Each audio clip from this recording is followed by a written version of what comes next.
told him that though? Because his statement is why. But Wack put him in a fucked up predicament because he can't even defend himself. Because he has to look one way to the courtroom and look another way to the streets.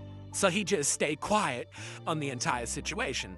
And I just want to say this to y'all. When they raided my houses and my property, they was asking about Wack. Wack, loose cannon, 600, and this internet stuff. Wack 100 been screaming snitch at everybody for years, right? But now there's talk that 21 Savage might have dropped a leaked wiretap on him on purpose. And that's got folks digging back into that dusty old 2005 federal gun case like detectives with a grudge. What if Wack been moving sneaky this whole time? Let's break it down. Picture this: a dude barking nonstop about who's a rat, acting like he the street code enforcer. Then bam, his wallet slips, and for a quick second, a cop badge peeks out. That one glimpse might have cracked the mask wide open. Bro, what you mean? Damn, triple Because been 3 years. you ain't going to court because you was going to court. Every time you go to court, they gonna let us know you going to court. So I can't go to court for immigration if I got an open gun case. What about fool? the gun case, bull? I can't go to court for immigration if I got an open gun case. But the real twist, it ain't just about if that badge was real, it's who leaked the tape.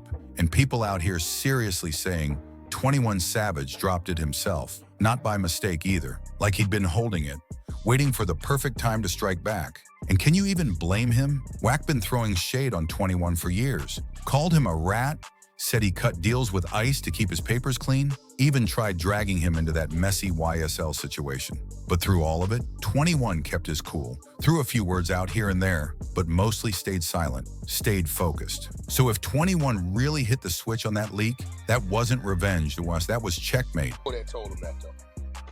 Because his statement is why.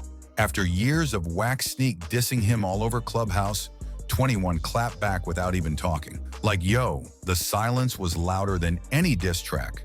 And when you start connecting the dots, this whole thing starts looking real suspicious. Wack been pointing at everybody else for so long, maybe just to keep folks from pointing at him. And let's not forget, this ain't even the first time folks said Wack might be tied to the feds. To y'all, when they raided my houses and my property, they was asking about Wack.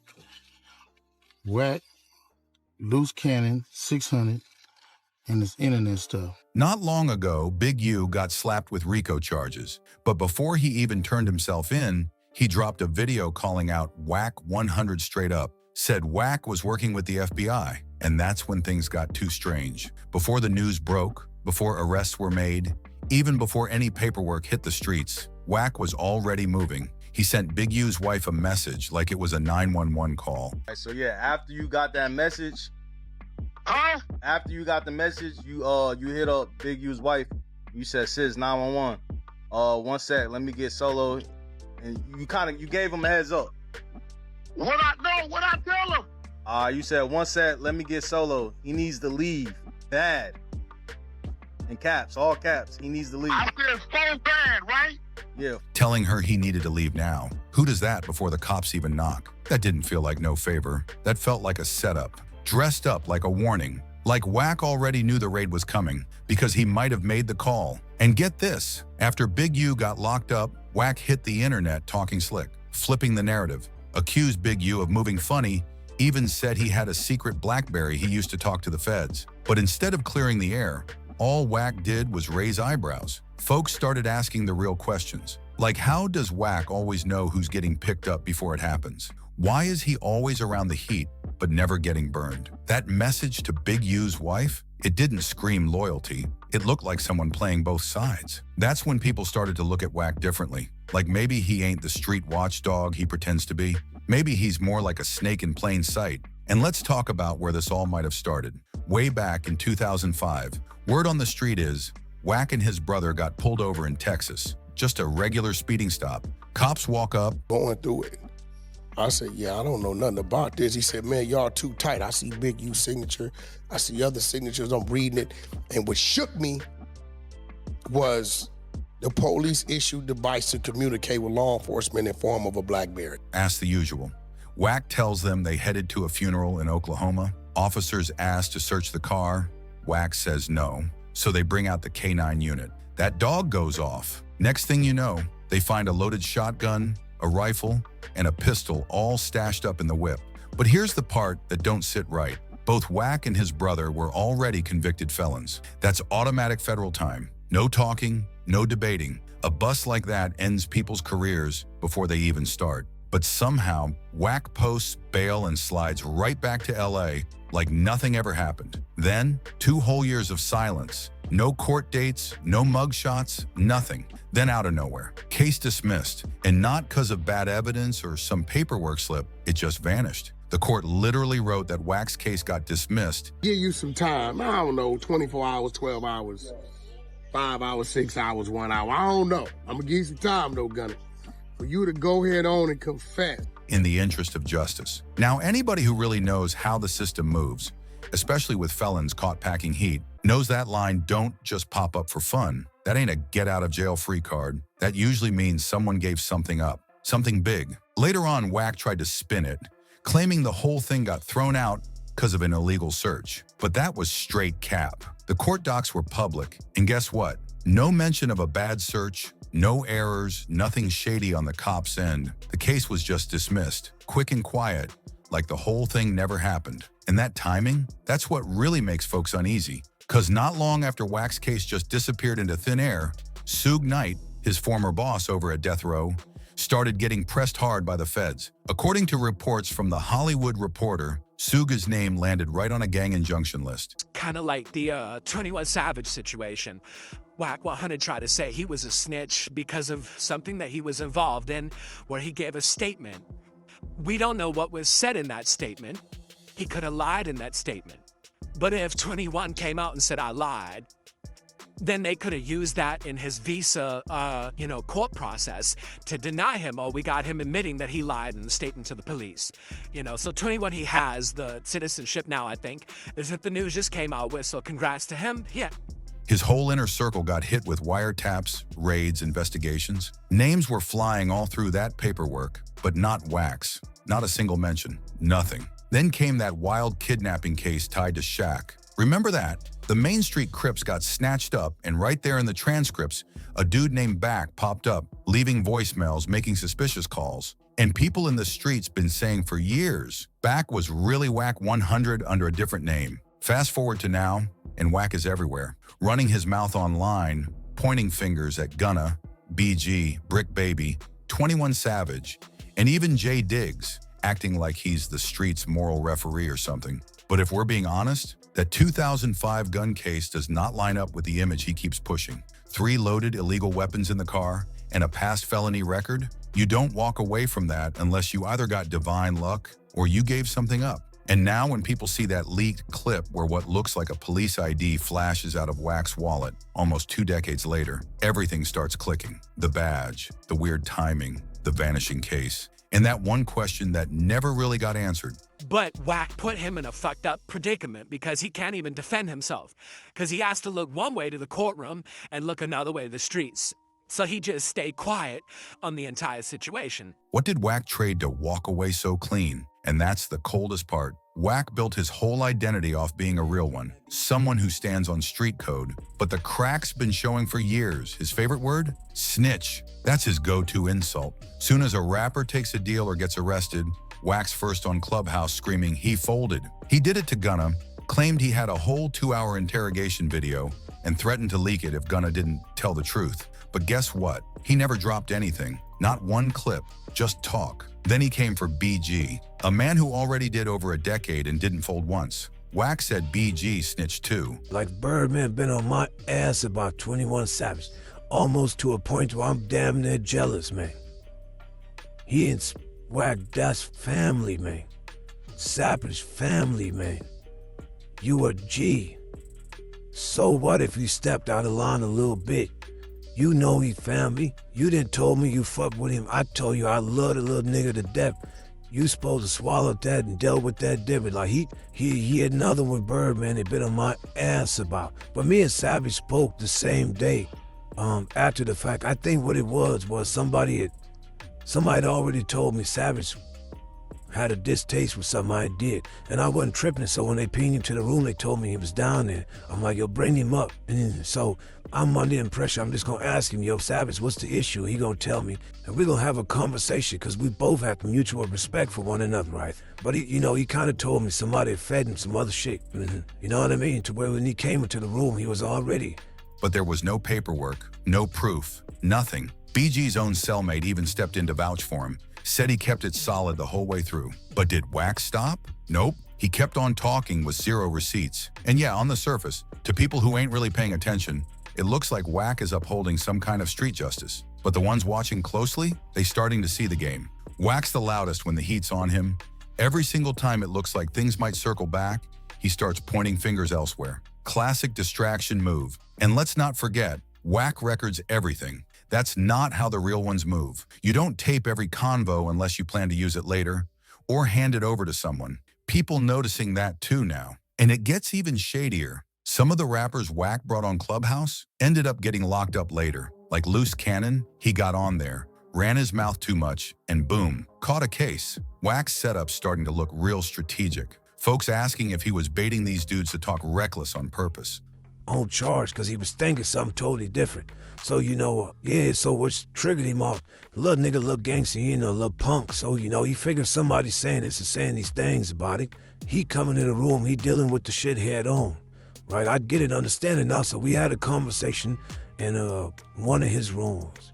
I mean, the way we chopped it up, people was in the room. This was after it was after very loud. The one that went viral. I'd have been a couple hours later. Because listen, for people who don't know, like he was making the content go viral, just so prosecutors could slide in and clean up. It's feeling way too calculated, from how he provokes people into arguments to how these so-called leaks magically drop right when it helps him most. Not everything's solid proof, but the pattern? That's hard to deny. This has been bubbling for years, starting with that 2005 case that vanished without a trace, to him knowing about RICO charges before the feds even kicked the door in, to his name sliding into wiretap conversations, to that badge flashing in the leaked footage. Even how he records every convo like he's building his own FBI archive. It's full foul, man.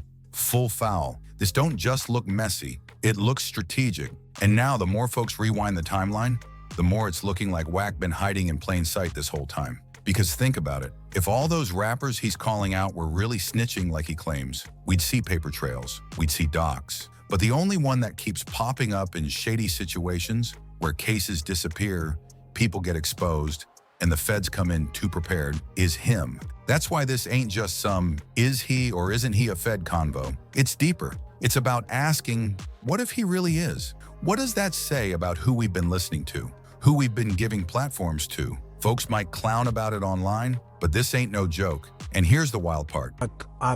This businessman, father, but when your fuses. Wack don't even blink when people bring all this up. Anytime someone checks him about the badge, the wiretaps, or that federal gun case, he laughs, plays it off like it's all just haters talking. But people ain't dumb no more. The streets got the magnifying glass out, and the image he built is starting to crack. For real. More folks now thinking all those loud clubhouse rants were just noise, smoke screens to keep people from peeking behind the curtain. He keeps aiming at Gunna, BG, 21 Savage, J Diggs, calling them rats. But somehow he's the one who always walks away untouched, every single time. And look, the streets got a code. Recording people's convos, warning wives before raids, popping up in federal documents but never doing time. That don't sit right. To do that right, doing that is more natural. I mean, for me, more natural to me, than being this other dude. You know what I'm saying? And no matter, what age, it don't do nothing but make you a more grouchy dome. Right. You know what I'm saying? That's all it does. So, when it happened, because of who it was, I think I did great. And that was probably due to my wife. Are you telling me that? Not with the real ones paying attention. Even some of the OGs, they've been whispering. Something ain't adding up about that man. The craziest part, Wack's still out here doubling down. Still hopping on Clubhouse, still running his mouth, still pushing that realest in the room image like nothing's shaking. But now the receipts piling up, that leaked badge video, the court files, the eerie timing of his name always being around when things go left. it's stacking against him fast. And this time, the streets ain't looking away. Cause if Wack really been working with them boys all this time, if he's been playing both sides and lining up targets while staying clean, that changes everything. How many lives did he help mess up just to protect his own neck? At some point, you gotta ask, is Wack yelling the loudest in the room because he's covering the biggest secret? Now all eyes are on him. People are combing through old audio, scrubbing through clubhouse arguments, watching his every move, and every new discovery just raises more eyebrows. Like that clip where he slips up and says, "I already knew what was gonna happen. I told them how to move." What? Who says that unless they're pulling strings? People are starting to notice patterns. Rappers get into it with him online, then somehow, some way, they're the ones catching indictments, ending up in court. And Wack, always cool, always free. Learn how to, deal with my anger and not snap and have a short fuse. That's why I kind of was trying to deal with it, but he just kept coming. And then, it's always this little man on my shoulder. I can't get rid of this motherfucker, man. He always trying to tell me and remind me of some shit I should be mad at and how I should be reacting, when I'm trying to keep a focus, man. Like, this dude don't go nowhere. I want to get rid of him, but then again, I don't, because he's kept me alive. And I don't go down that block. You know what you got to do? Get off, handle your business, get up out of there, right? He's part of my instincts, you know what I mean? So that's why when I did talk to Savage a couple of hours later, he came on and said, "Listen, man, I thought this and thought that, so the way I came, I might have came wrong." Then I knew for him to say that after I had approached him the way I did and we approached each other, I knew it was genuine and it was some grown man shit. And he really was outclassing me at that point in time for me to keep tripping. So I had to hear him out. So we verbally talked and verbally was cordial for like another 20, 30 minutes toward each other. Always talking. That's got folks saying, how's he this close to the flames, but never gets burned? Instead of chilling out, he's fanning it harder. More interviews, more name dropping, more bold talk like he's daring someone to test him. But the energy around him, it's shifting. Even his own people starting to fall back, like they don't want to be next up in the crosshairs. Some folks even saying now that Wack's whole tough guy act, the rat hunting, the online beef, it was never about principles.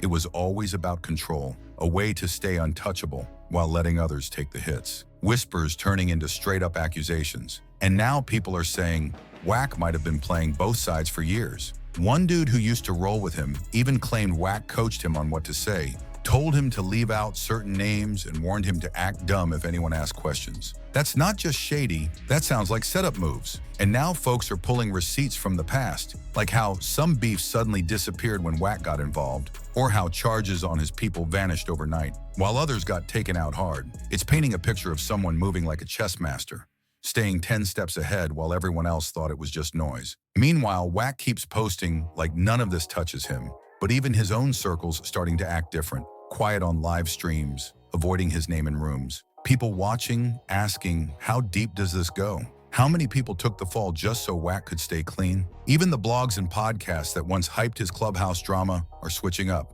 Instead of pushing his rants, they're pulling old clips and asking the real questions. Why does Wack always know what's about to happen? Why doesn't his name ever stick to paperwork? Now more footage is popping up. Old convos, sketchy moments that used to seem random, but now fit together too well. Some even saying the feds don't need to come for Wack, cause he already been feeding them. And that idea alone got the streets on edge. Still, Wack stays loud, posting, talking, throwing accusations like it's all good. But now that loud voice, it's drawing more eyes, more questions. Feels like a countdown. The wall's closing in. At some point, Wack's gonna have to answer, not just to the rappers he accused, but to everyone he fooled on the way up. Cause he built his whole brand around calling people rats. But now, the streets are looking straight at him. And they're asking, was the loudest voice in the room wired from the start? So what do you think? Was Wack playing both sides all along? Drop your thoughts in the comments. Hit that like button, share this with your people. And don't forget to subscribe, cause what's coming next might change everything.